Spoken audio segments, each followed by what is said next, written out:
Salt Lake City School District is speaking out about the controversial inland port. That's a 15,000 acre or so area in Salt Lake that will serve as a hub or port to collect and redistribute goods from trains and trucks. Governor Herbert signing SB 234, establishing an inland port authority with jurisdiction covering about 20,000 acres of the city's northwest quadrant.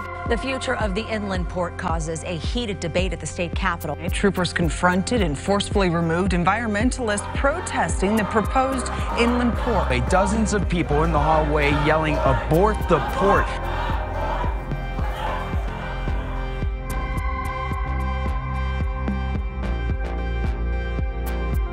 You can expect an influx of thousands upon thousands of diesel trucks, trains, and equipment that all operate off of diesel fuel, which emit diesel emissions. So you have the impacts to community health, respiratory health, cardiovascular health, and general greenhouse gas emissions. The jobs that are associated with ports, we've learned, are not good jobs, and people are frequently hired on a temporary basis for very low hourly wages. There's a new Amazon facility that just opened up in this area. They started paying people $12.50 an hour. That's not a livable wage, it's not a good job. We shouldn't be subsidizing private industries that are basically, getting rich off of our tax dollars.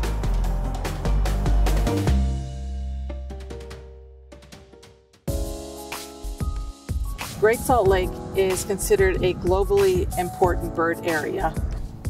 The inland port sits directly in the flight path of the 10 million birds that use Great Salt Lake annually.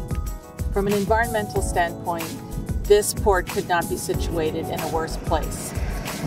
This is a good example of a wetland area in the port that could go away, that could disappear as they fill in the area and attempt to make the land stable enough to be able to build structures on it. It just poses a multitude of engineering problems. I think that all the citizens of this valley and this state should be very concerned about this project.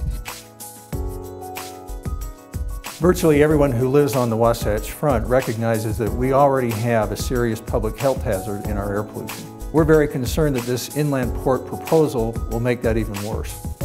From thousands of studies published in the last 15 years, we know that air pollution has virtually the entire list of health consequences that smoking cigarettes does.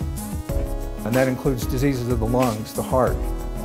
It includes poor birth outcomes. It includes cancer. And it even includes things like type 2 diabetes.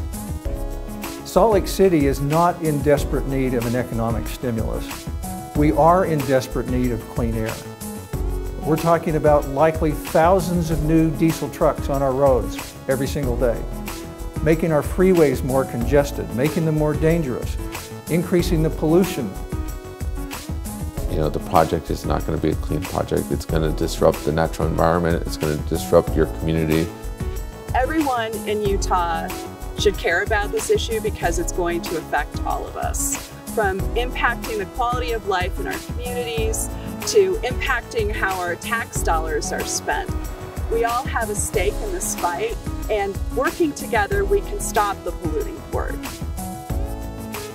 So we have every reason to believe that this port is going to make the air quality in Salt Lake Valley even worse than it already is. We have these masks that are pollution masks, but they also light up if the pollution's bad.